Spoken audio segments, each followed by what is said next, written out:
I'm super excited to have you here today. And for me, it felt very important to have a couple of voices chime in on this topic who are not chiropractors. It feels like all of us, I mean, it's just human nature to be very self-referential. And so to have this conversation with people who all sort of live in the same world that I do is, it's in some ways, it's very nurturing because it confirms my bias. And then on the other hand, it's also like, well, I would love to have kind of an outside perspective because it is lovely to hear that other people believe the world functions as I do. It's just, it's nice to have that outside confirmation. So when I think of somebody who is well versed in the concept of empathy or of working with people who are particularly sensitive to energies, you obviously come to mind. And so that is why I am so happy to have you here today. So tell us a little bit about your background and why you are the perfect person for us to chat with. The perfect person. No pressure. No pressure at all. Well, my background is I am a psychic. A pragmatic psychic is what I like to call myself because my approach is pretty down to earth. And I like to make any of the information that comes through really relatable, really practically applicable so your life can actually change in a tangible kind of way. And I've been doing this work for the past 20 years. I also have a background in holistic health education. So I'm incredibly passionate about healing and how the body can heal on this really holistic, quantum, multidimensional level. It's always been a subject that's like, it's been so fascinating for me. So I have a master's degree in holistic health education, and I spent probably about 10 years really focused on being a wellness coach in addition to being a psych. Essentially, being a psych is being able to read energy in a very nuanced and specific way.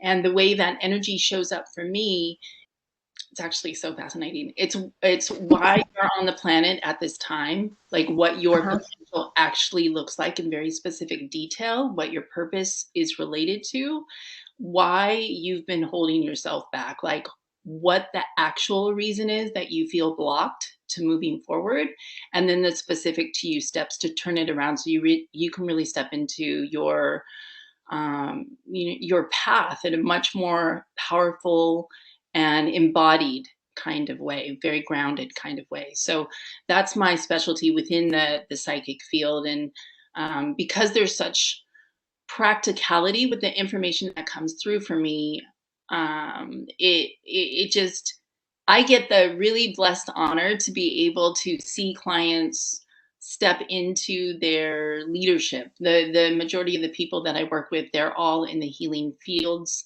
And so I'm like, wow, I get to be part of this paradigm that's shifting rapidly in a really powerful way. So I'm super excited to be here and talk with you about energy and about empathy and whatever else that comes up to discuss. So thank you for having me.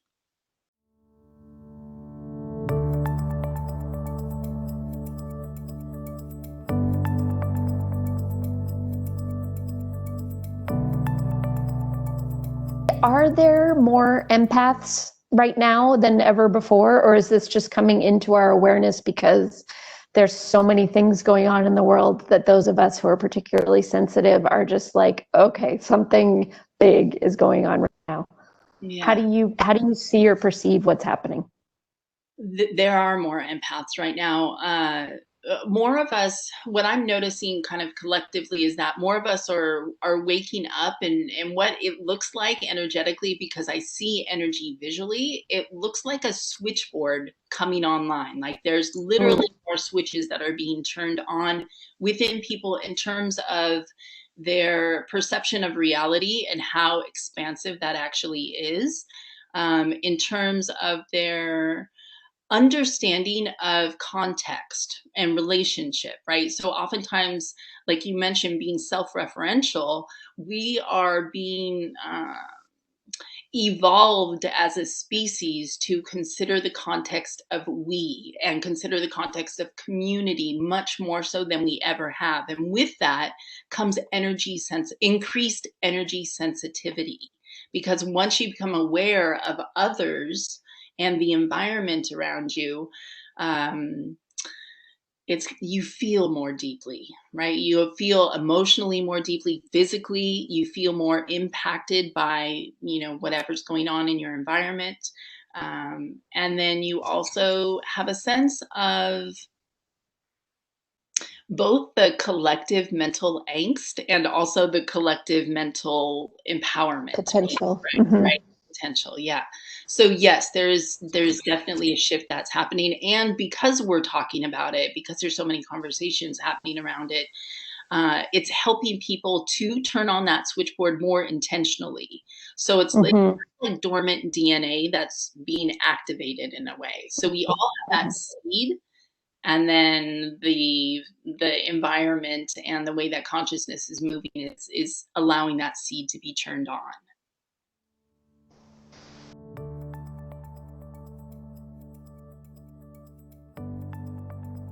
Getting turned on in more people, and obviously there is a kind of global and universal need for this awareness to be unfolding at this moment, and for us to create that deeper amount of compassion and ability to read and hear things that are a little deeper than on the surface. So all of that is great. And here's where the big question comes in, is if you are one of those people who is whether it's suddenly or kind of eternally more aware of things that are going on, how do you avoid feeling too much or feeling overwhelmed and burnt out by this extraordinary ability? Help. Yeah, right. Well, the first key with anything really is having the awareness that it's happening. So oftentimes we get more, it's kind of like we're on the water slide. Next thing we know, we're feeling drained, or we're just sort of on that ride of being affected by energy, versus like using our voice to acknowledge what just happened, or what is happening for you in the process of waking up, in the process of becoming more sensitive. That has a lot of power to create boundaries around how drained you actually feel. So if you start to acknowledge, hey, I'm feeling like I'm becoming a lot more sensitive than I used to be. So because of this, I'm going to choose to be more mindful of who I interact with, how I interact with them, where I go. So we're really kind of curating and cultivating our personal world with a lot more intention. And that in and of itself can boundary your own energy in a way that you don't feel as drained. So I would say like this is really key in terms of the first place to start. Now, obviously, I know that you have many examples of, say, the students that you work with, and other colleagues that are experiencing a drain. So how do you work with those situations as well?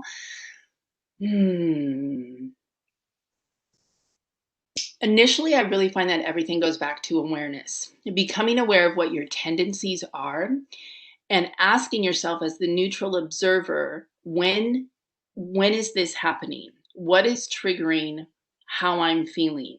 Is it a particular person? What is the energy associated with that person? So it's you're stepping out of the drain itself, and just in asking the question, you automatically create a boundary. And so that those new awarenesses and those answers that come in from asking those kinds of questions give you a lot more authority over and freedom over your personal energetic space. So you're not just kind of whooshed away in the drain, or kind of like blindsided by it, right? I know I talk to a lot of energy sensitive people where they're like, I don't know what just happened. I was fine. And then now I feel like I could sleep for 3 hours, or now I feel I'm so aggravated and I don't know why. And so starting to evaluate and assess actually what just happened. It gives them,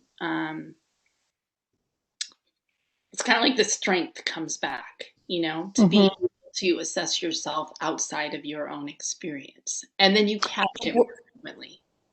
The word that comes up for me when you're saying that is dominion. It's like you're establishing your, Yeah. by asking questions related to your awareness, you're establishing the dominion of your own ability to feel, and I liked that word that you used about curating it. Yeah. It seems really important. Yeah. Yeah. Yeah, it was an interesting the way I discovered this for myself. Many years back, I was working with a mentor, and I would come back from being just sort of outside in the world or being at work or what have you, and I felt literally sick to my stomach, sort of typical signs of empathic drain, right? You might feel kind of sick to your stomach. You might be speaking and acting in a way that doesn't feel like you. You might be extremely irritable or agitated in some way. You might just want to sleep for 3 hours. Like there's a whole range of symptoms. So when you start to kind of categorize, like what's actually happening for me and how is it showing up physically, mentally, and emotionally, then you can start to see patterns and work with that more cognizant, with more consciousness. And so I remember coming to meet her one day, and I felt so like beyond drained. Like I could barely focus my eyes. I could barely hold a conversation with her. And she said, "Okay, Vanessa, look, you're not a hotel. You don't have to carry around 27 people every time you go out into the world." She's like, "Literally, I want you to stop right now and I want you to pick them out of your space. Evaluate, look at where they've landed in your field and pick them out." And I was like, Mm-hmm. 27? Really? She said, 27. And so I kind of did this review of my day, and I'm like, oh my gosh, it was that flash of that person I quickly made eye contact with. Uh-huh. Oh, wow, it was that conversation that I had at the grocery store. And it's just there's these energetic exchanges that take place. And when we have no awareness of what's going on, down that water slide we go. Okay, so this is great. And I think that your list of what happens for some people who consider themselves empaths, can you just, like, let's say somebody doesn't have the slightest idea what we're talking about, but that sort of sounds familiar to them, just that they're not familiar with the lingo or whatever. So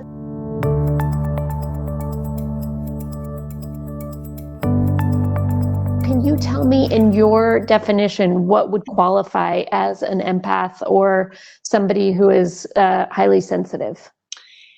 So empath and a highly sensitive person or an HSP, they can be related in the same thing, but they're also two different experiences.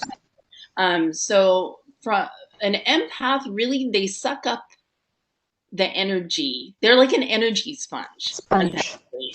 Yeah, they're a sponge. And so wherever they go in the world, we're literally walking around in a very energy rich environment, but because we're so dominated by our physicality, we think if we can't you to experience it with our five senses that it doesn't exist or it's not real.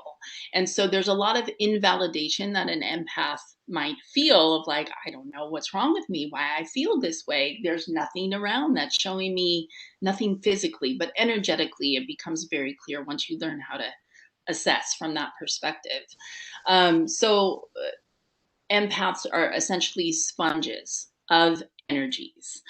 uh, Everywhere we go. Energy of a person, of a place, of a conversation. An HSP or a highly sensitive person is more someone that's sensitive to, it could be really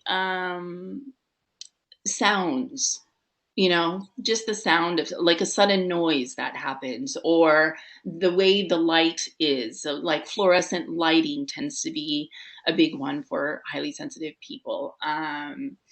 Feeling a sense of floating, like you can't really get your feet on the ground properly. Like there's no sense of being anchored or grounded in Mm-hmm. any way.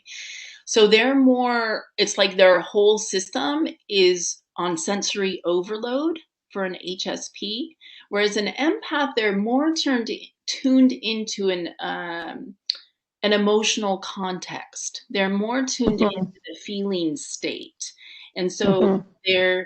they feel things, but there's an understanding that's paired with it, like a psychological awareness of like, you get a sense of what somebody's going through without them ever saying what it is, or you know when your BS rate or your bullshit rater is off the charts. You know when somebody's lying to you and not being honest or authentic. So there's more psychological context to an empath's world as they absorb these energies versus an HSP who's just like, ah, it's too bright. Gotcha. Does that make Okay, sense? that's great. Your Yeah, question? definitely. Okay.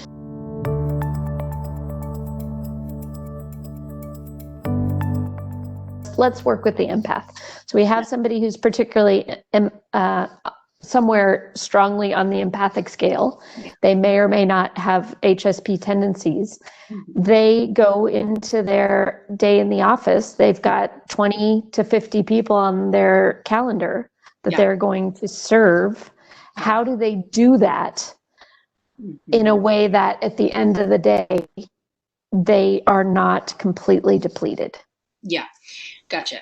Okay, so the first thing that I would suggest is, well, this is really, they're both equally as important. Is one of them, the first one is to have an energetic maintenance routine for themselves, for clearing energy, for being able to set themselves up before they ever walk into the chiropractic space, and to have a list of tools that they can quickly latch onto to do a quick clearing throughout the session. That would be of utmost importance, is their energy maintenance routine. The other piece would be to really have a container. This is really about boundaries, is what it is. So once you're opening up to more energy information, there's got to be something to contain it. Otherwise, you're just this never-ending silo of information just rolling through your system. So one of the ways that I have found very effective for myself, and then also for many clients, is to create a body double, essentially.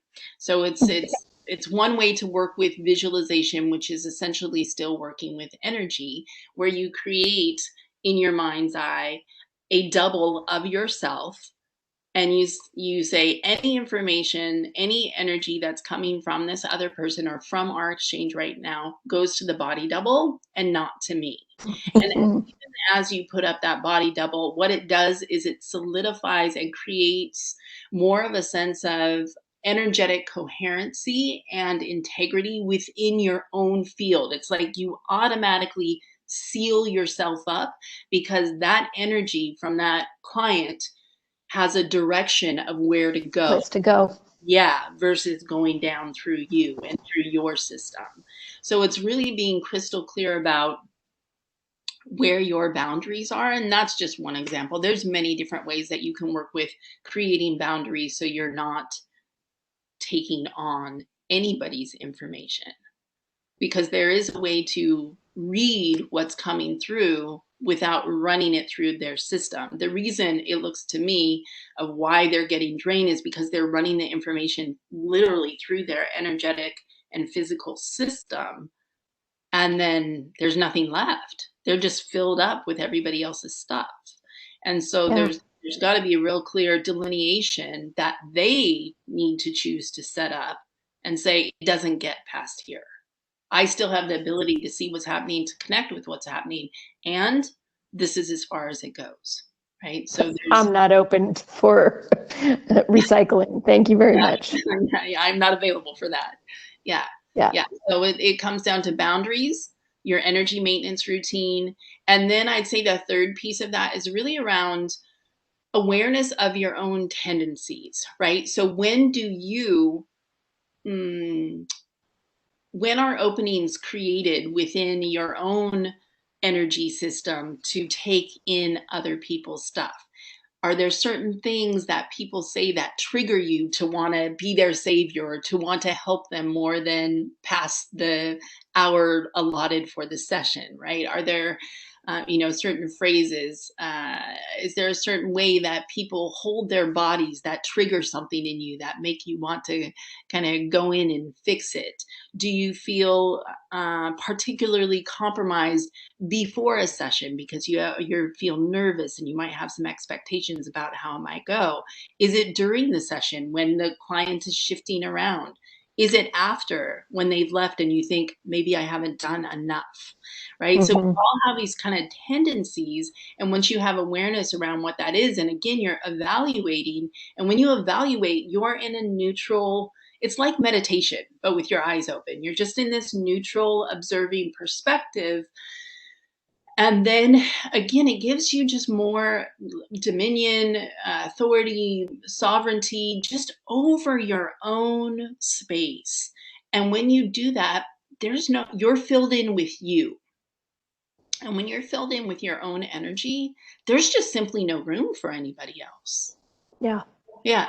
And so it's cultivating that. It's cultivating, how do you feel yourself in?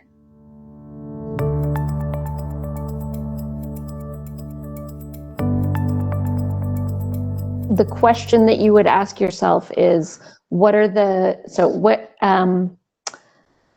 things that trigger me to Yes. accept or take on other people's stuff or become too spongy? Yeah. What are the things that trigger me, or in order to allow me to create more aqueous boundaries where they're not as rigid as they would helpfully be. And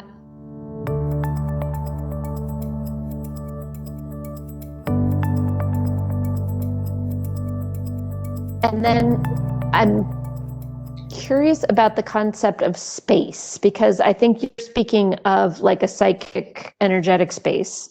Mhm. But it's a topic that has come up quite a few times in these interviews about the idea of space and being in your own space. And it's interesting because some people, and not surprisingly, the people who have basically had the same office since they've opened, that is not only their internal space, but it has become their external space, has been internalized. Like, this is my space. Mhm. And then there's other people who have changed offices quite frequently, and the physical space doesn't matter because they're so aware of their own energetic boundaries that you can plop them anywhere, and wherever space they are becomes theirs. Mhm. And my question, this doesn't sound like a very good question so far, I'm just telling you a story.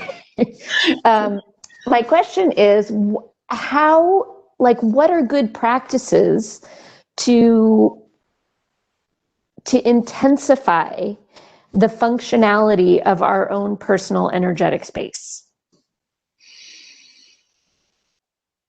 Physical delineation is one. So any kind of actual drawing of a boundary around where you think the edge of your space is or where you want it to be. Movement.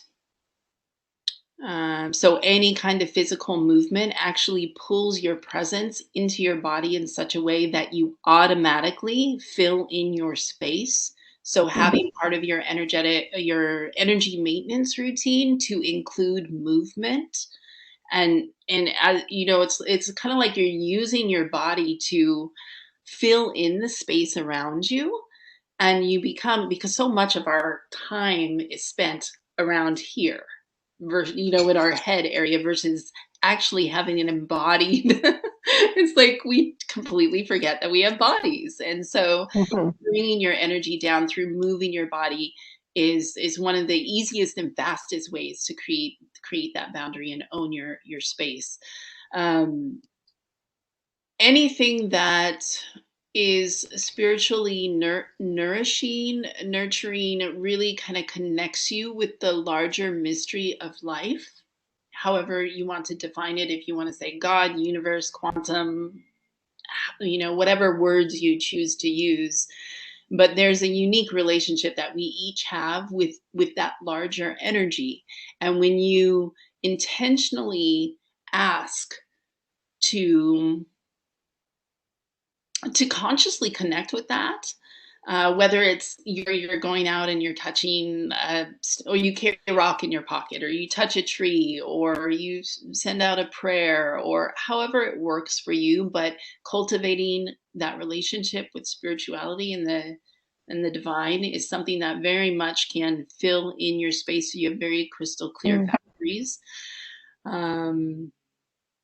Language is incredibly powerful for creating boundaries. So, this is how we think about things as well as what we speak. But the power of our voice and the ability to articulate what is okay and not okay for us is so. mm, it's like one of the best things about being an individual representation of God source energy in human form. It's just like to be able to think and use our voice and say, this is where I exist. I am able to have this exchange and this relationship with my client or with my partner, with my colleague without compromising my own energy. I am no longer willing to compromise my own health and well being for any energy exchange. And so, just like stating that, whether it's just in your own mind or stating it out loud, like using the power of your voice and ability to articulate is huge in drawing boundaries. It really alchemizes the energetic space that you're playing in.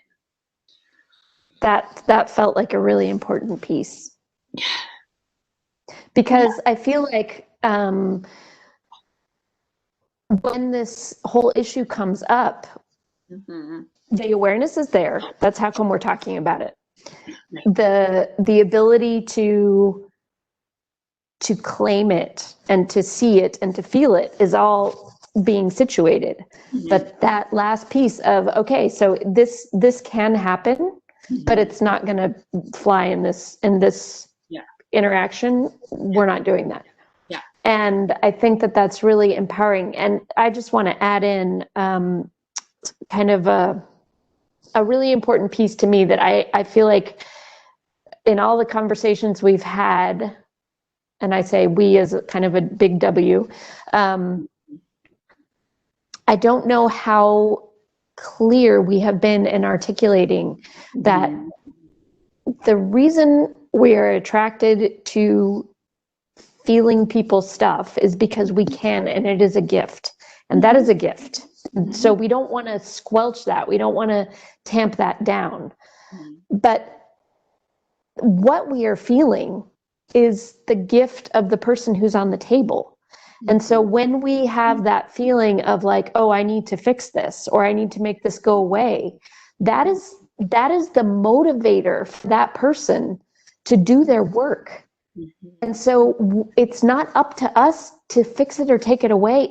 We can see it, we can hold space for it, we can acknowledge that it might be uncomfortable or painful or sad or tragic, whatever it is, happy, exciting, but it's not ours. And so the having that clarity of, I can feel what's going on for this person, or I can see it, or I'm aware of it auditorially or tonally, whatever that is.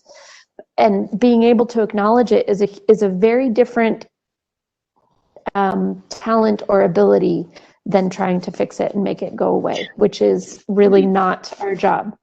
Yeah, no, not at all. And I notice with your languaging, you're very clear in that when you talk about what your gifts are and seeing what people is holding them back, is you're not trying to fix anybody. You're just trying to bring their awareness to what their potential is and what their next step might be, in terms of unlocking a door so that they can see it for themselves. Right. And it's such a different dynamic than trying to fix someone. Yes. I mean, talk about an unhealthy psychological dynamic where the energy is like, here's the person that's having the imbalance of whatever it is, and then the facilitator, healer, chiropractor, what have you, coming in to be the savior to fix it. I mean, that's a very hierarchical relationship that doesn't empower either person. And so this Exactly. was actually one of the thoughts that I was thinking before I came to this call is talking about the importance of knowing where your responsibility actually lies, as Yes. well as knowing where the client's responsibility is as well. Because the thing is, if you actually see the person in front of you and you're doing your work with, connecting with that larger spiritual picture, you will know that they have the ability to self heal. Yeah. We all, because everybody does. We all Yeah. have that, and we're there as facilitators with a particular skill set and knowledge base. But knowing and being very clear and admitting it to yourself and in dialogue with them that this is their choice, to allow healing to take place, to choose to change their behavior and their perception, to allow the feelings that are coming through to move through, and to really define your role very clearly for yourself and for them. It releases you from being drained, from taking on their energy, Absolutely. and it creates a healthier dynamic, right? So it's like you're really Totally. teaching like the larger just the larger dynamic of the healthcare system, where it's sort of more of a top-down approach to being really truly a collaborative partnership between the client and the practitioner, where they each bring their own set of gifts to facilitate that healing process. So it's a much more dynamic and empowering for both parties model, where you don't feel drained. So you can always, I think, for the chiropractors and the healers watching this, is to always check yourself that when you feel drained, did you just try and fix something that wasn't your responsibility to fix? Did you just have an expectation of yourself that Mhm. uh, got into the territory that was really more the role of the client on the table than yours? So when you realize that, being drained is your checkpoint. Okay, what just happened here? Okay, let me step back for a second, and like literally physically step back. And that will really save yourself in the moment when you feel drained, is if you physically take a step back and go, "Oh, I just started being responsible for them in a way that it was actually their responsibility to do."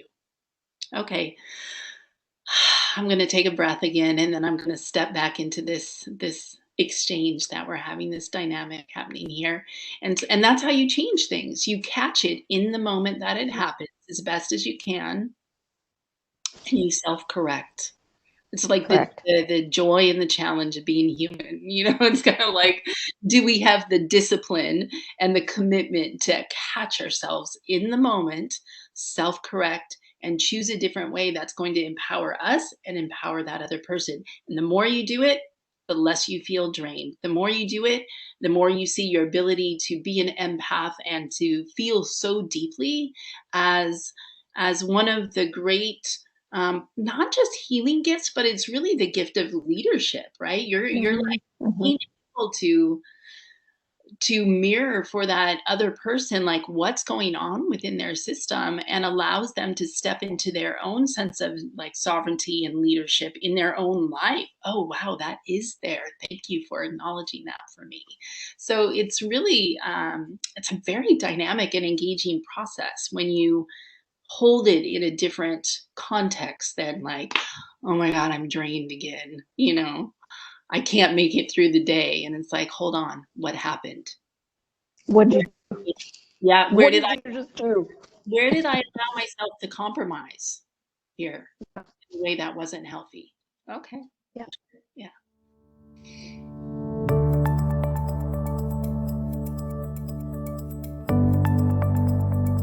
You have had the opportunity to have BGI care from at least two amazing chiropractors. But I would love to have this opportunity to ask you what it feels like to you when you are being checked through the principles of BGI versus somebody who's not aware of those concepts? It's interesting. It feels like I'm being given room to breathe. It feels like they're offering more a container to exist within rather than doing anything to my system per se. It's just I feel that it's kind of like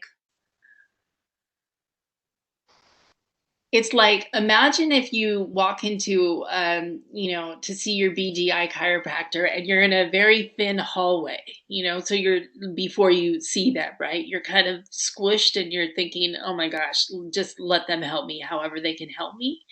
And then you get on the table and something shifts in a way where all of a sudden there's room. It's like the hallway just got a lot wide. It's like this whole foyer, it's just this whole expansive room for you to relax and unwind your system. And as you relax and unwind your system, it feels like the nervous system resets itself. It feels like anything that was squished within your within your physicality, it's like there's just more room to breathe. And the energetics, because I see energy, and it's such an interesting experience to both see and feel experience at the same time. But it's as if the all the systems, energetic and physical, unwind and reorient themselves into right relationship at whatever pace or Mm. space they're ready to be in.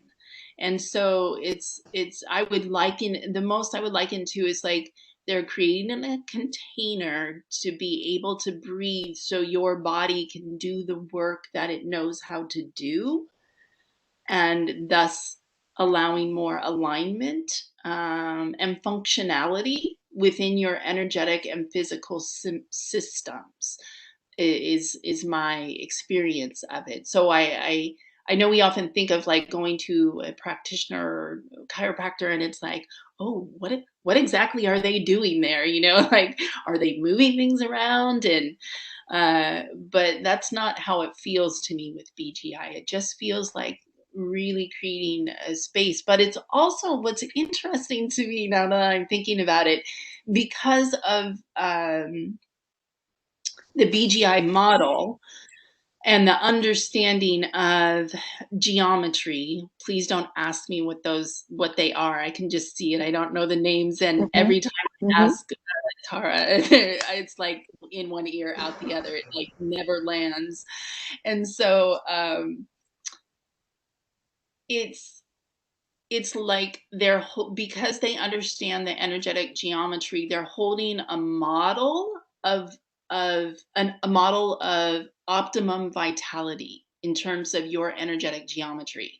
And so you're able to have a unconscious, albeit, but like a construct in your field, in your energetic field, of what could be. And then so your system matches up to that imagery, that context construct in your space of like, here's the optimum. And so it's very similar to me saying to someone, here's what your potential looks like. Uh-huh. Do you want to choose it? Mm-hmm. How far do you go in terms of matching up to this image that I'm offering up to you right here? So it's those are the two key pieces that I would say are my experience with BGI. That's great. Thank you. I'm Yeah, so glad I asked you. That was great. yeah.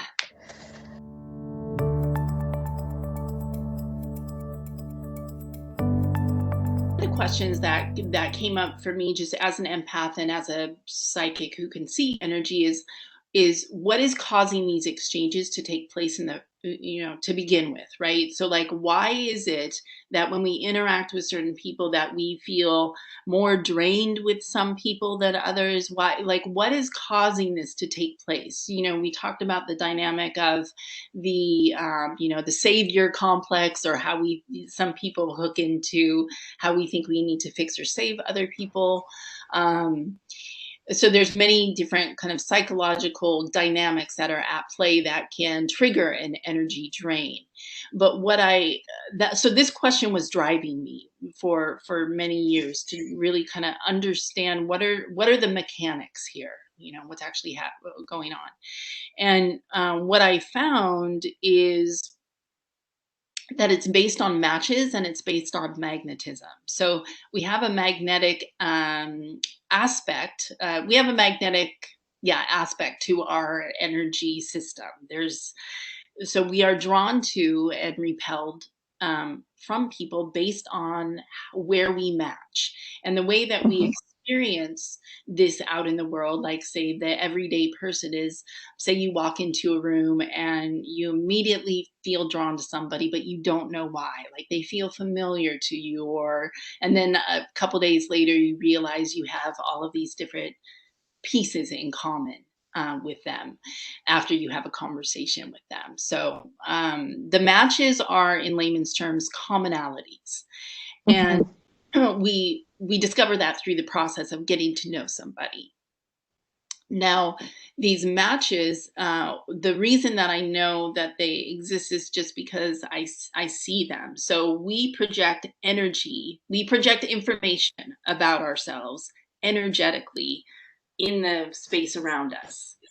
And this is what everybody does. So we're always walking around projecting information that has to do with our past experiences, our expectations of the future, our underlying belief systems, our potential, our purpose, our limiting beliefs. I mean, really, it's endless in terms of what we could project about us. And so it's kind of like that game. What is it? Memory, where you're trying to make the matches. Mhm. Yeah. Yep. Yeah.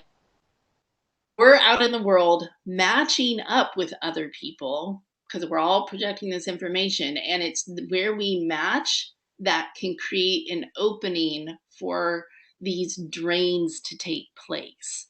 Right. So if we're out in the world and we see somebody and we have a match with them in terms of, you know,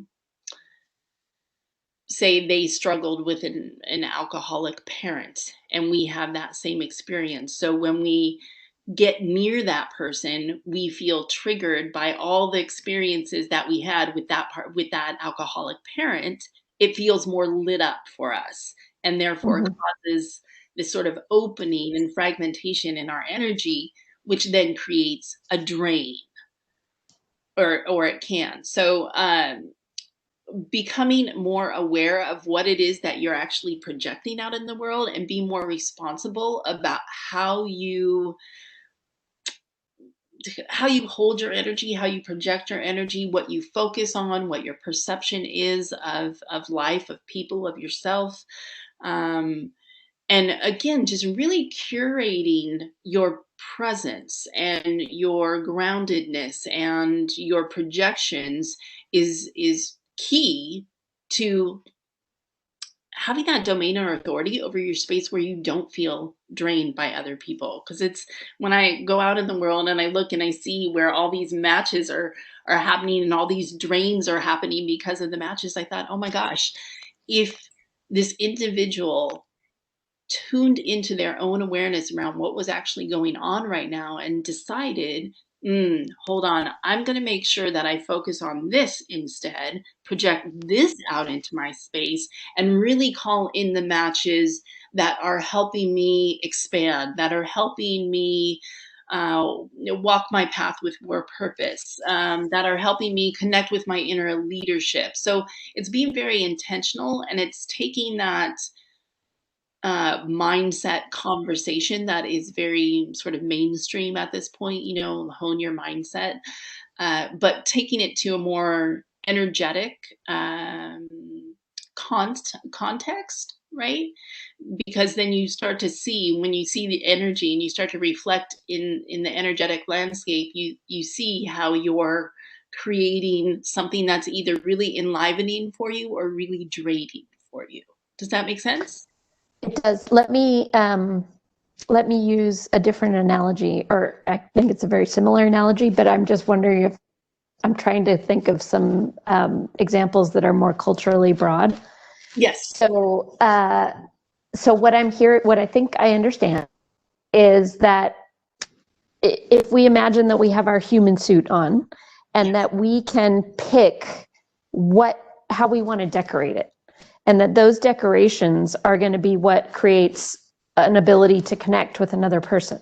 Yes. So either I can put on like my victim suit, and then I'm going to find myself with a whole bunch of other people that are feeling very taken advantage of and very overwhelmed and depleted and sad and like, oh, woe is me, and everything crappy always happens to me, and it's really easy to connect with those people. Yeah. Or you can say, okay, because that is not how I want to spend my energetic dollars. I'm going to put on my suit that is, I am in service, and I have really clear boundaries. And so where I would like to meet and match you is, let's talk about what your goals are, or let's talk about who you really want to be in the world despite your past, or let's talk about what is going on for you right now in this moment. And that the conversation, even if it's an energetic exchange, the conversation, that your information that you're projecting that is triggered by the connection, you get to pick where that starting place is. Yes. So, okay. Yes. Yes. Now the catch, and kind of what makes it a little more, I don't know, can be a bit of a puzzle sometimes, is when you are very intentionally going, okay, this is where my focus and my perception is, but then you continue to draw people into your life that drain you, or you continue to be in certain circumstances. And so you're trying to look at like where the discord is, like, I thought I did it's in the back. Like you cut the wrong cards on the back. I know, like, how's this still happening for me? And so it kind of goes back to your role and your responsibility. That's a huge part in understanding like how you play into this dynamic. So if you keep pulling people in that are victim oriented when you've done your inner work, then you want to ask, what is my relationship to people who are in victim roles? Do I feel like it's my responsibility to enlighten them? Do I feel like it's my responsibility to save them? So you want to look at like not just what you're projecting, but what the underlying dynamic is, relationship dynamic that you have with that particular archetype. Does that make sense? Yeah. Yeah, definitely. Yeah. And again, just a reminder that we are all doing our work all the time, and it doesn't finish. And so when you get to that place where you walk into the office and you're not being triggered by everybody, that's for that moment or that day. Yeah. And you don't get to beat yourself up over it, because it's what happens. We get one good day and we get one crappy day, or we get one good hour and 6 crappy ones, or we get 6 great ones and 1 bad one, or whatever. And none of it's good or bad. It's just the energetic state in which we are functioning at that moment. Yeah, for sure.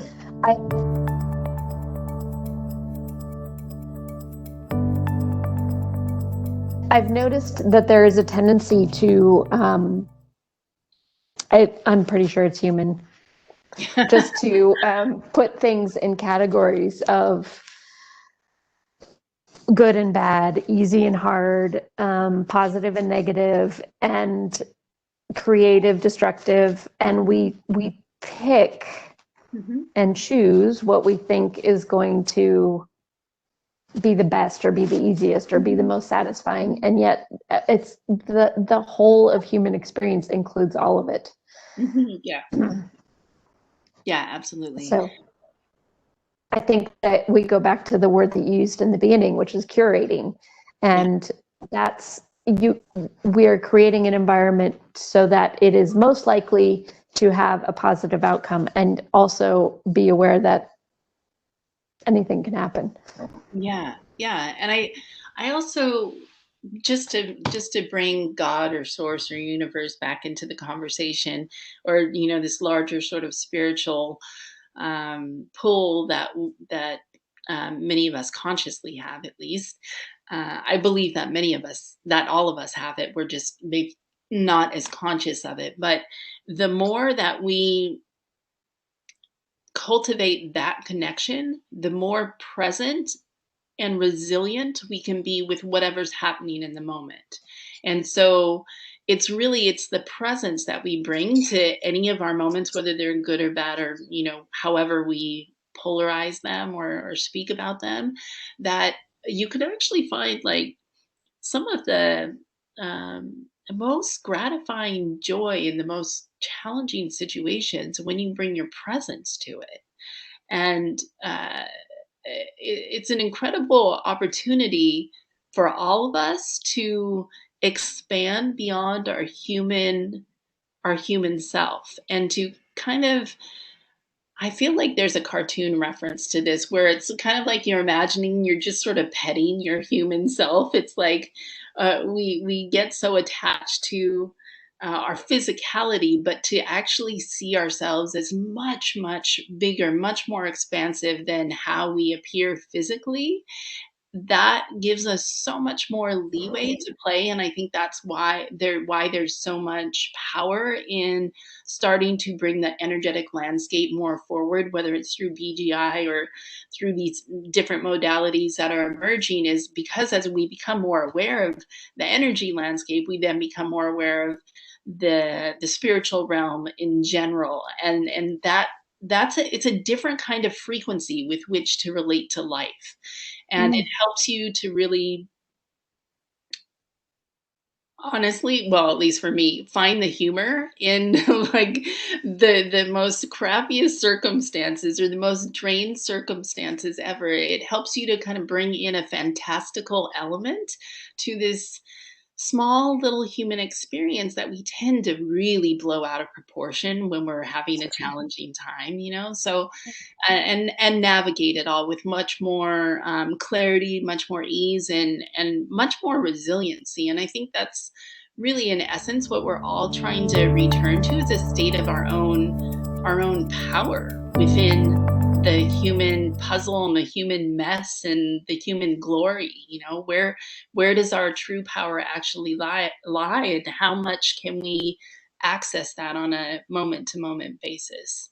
So these are questions that I sit with, as I try and help my son with his homework, or that's in another language that I don't quite understand yet, or somebody that is the neighbor that is draining, or it's just kind of like, if you can blow yourself up just a little bit bigger than the actual circumstance, and see the circumstances in more right proportion, then it gives you just more leeway, more room to breathe, which, going back to BGI, is what I think the gift of BGI is more room to breathe.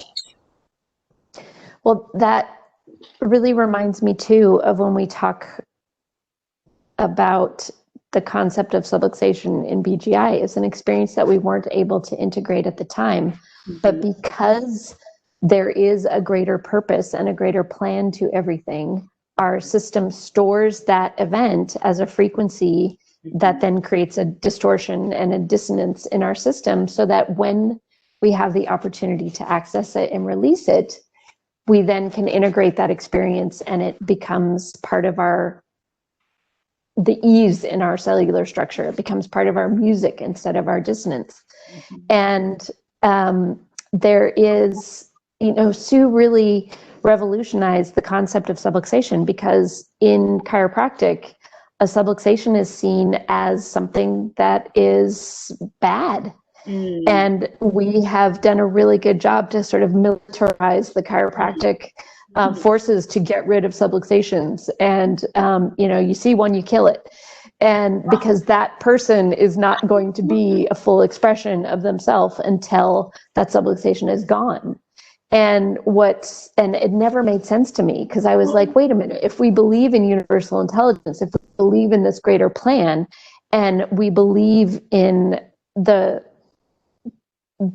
appropriate and right nature of everything happening as and when it should, then how can a subluxation be a bad thing? And so she got a lot of flack for this new interpretation. And I've had conversations with people where they're like, if you don't think subluxations are bad, you shouldn't be a chiropractor. You should be making sandwiches at Subway. You should be changing tires. You should be doing anything but trying to be a chiropractor. And I was like, oh, have I misunderstood? Like, have I missed something really important here? And then I thought, you know what? The thing is that what Sue said is, when we have a subluxation, what it represents is an opportunity for growth and evolution. Yeah, yeah. Not go out and mess yourself up as much as you can so you can get as many subluxations as possible. You don't have to do that, because life is already hard and complicated enough. Like, it will happen on its own. Yeah. And it really matches up with what you were saying. It's like, it's all messy, and each moment is an opportunity for something to unfold, and the beauty of that moment and those difficult opportunities. And nobody ever does their best growth in moments of ease. We all do it when we're being pushed a little more than we would like to, but that push is what takes us to the next level. Because if we just stay where everything's easy, then there's absolutely no reason to grow or be challenged. I actually don't know if I totally agree with that statement. Okay, Though, come on. Yeah, I mean, I agree with the statement that I think we always have the opportunity to grow through challenge. There is that option there, right? Should we choose it? But at least speaking from my personal experience and somewhat from my professional experience and what I've witnessed is there comes a point in the integration process, like after you've kind of really addressed some of the deeper discord, traumas, wounding, all of that, where you hit this sort of median ground, right? It's not that challenges don't happen, but you have a different response pattern to those challenges, right? And so, but when you hit this sort of median ground, neutral territory, you're no longer swimming in the muck. There's I have found equal opportunity to grow through ease as much as I could grow through challenge.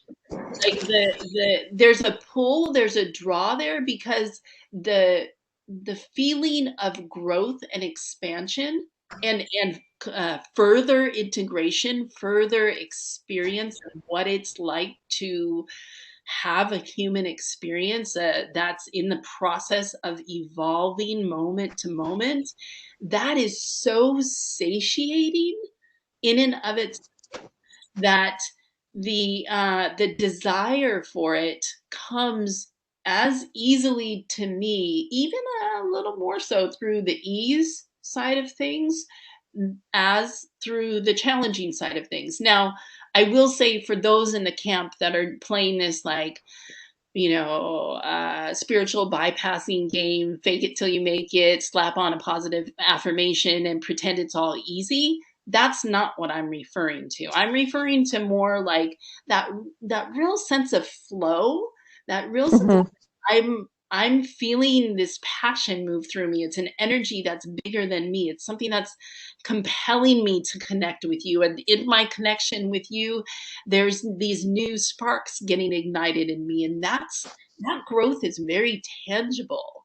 And so I can understand why, people continue to desire those kinds of experiences through ease, through joy, through all of that. And I personally believe that's where we're headed as a species, and that's part of why doing healing work and engaging in that process is so important, because it's helping the rest of humanity rise out of that mucky trauma woundedness into this neutral ground of integration where we could be more resilient with the challenging times and then lean more into ease and grow from that place of ease. So that's my perspective on the matter. Nessa, I will allow it. Thanks. I'll allow it. And the reason why it makes sense to me, I'm not being entirely facetious, only a little bit.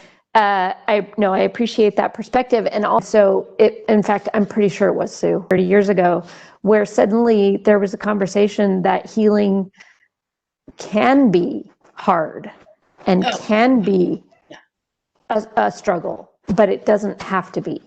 And that was one of the things that really attracted me to the work, is that it wasn't about kind of giving a medal for the suffering. It was about, okay, this is possible.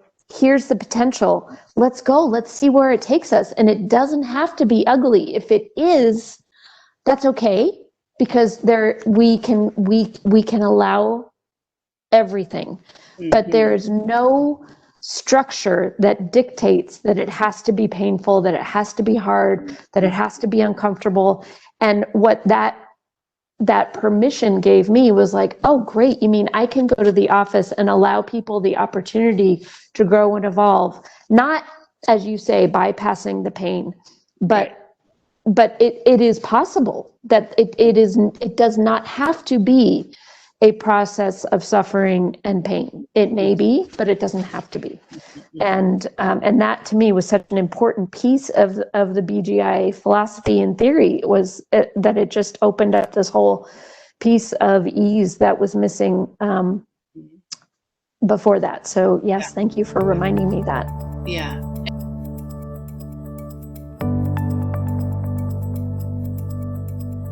And to me, it's also like representative of the wholeness perspective, to just allow for what is. Yeah, exactly. Yeah.